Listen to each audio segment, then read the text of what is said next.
The fact that he has been shot on 9th of March this year after 9 p.m. at night, one would then wonder what was a 13-year-old doing on the street around 9 at night to have been shot. Where was the parent?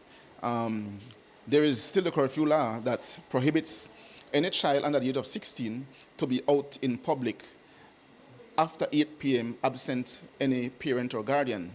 So in that particular instance, the mother could have been held accountable for what happened to the child.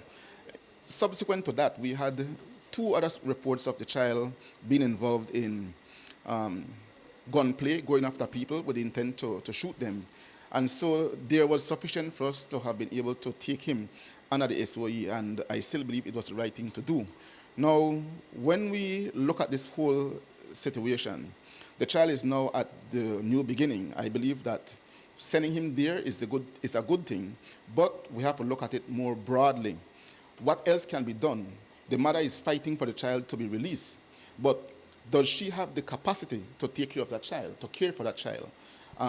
If you look at the history, the child's father was a street figure, he was killed. The child's stepfather is a street figure. The mother is absent. So if the child is released back to her, how can she act in the best interest of that child as stated by the Families and Children's Act?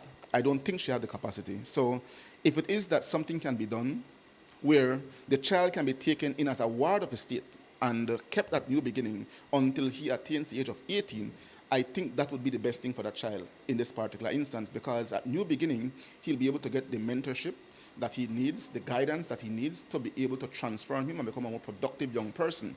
If he's let back on the streets in the hands of the mother, we might report of him being killed or him killing somebody. So as a society, we need to look at it holistically and not just try to demonize the system for what was being done. While at Wagner's youth facility, he was in protective custody, as were the other minors. I believe there are 8 total, 2 of them under the age of 16. The others, I believe, are 17, 7 of them. And so having them in protective custody in the first instance was important, because when you put him automatically at new beginnings, you're not taking into consideration the best interests of the children who are at new beginnings, because we're dealing here with an individual who it is alleged is dangerous. And so you have to look at whether he's a danger to himself, whether he's a danger to others. And so it is in conjunction with the Ministry of Human Development and UNICEF that we took a visit.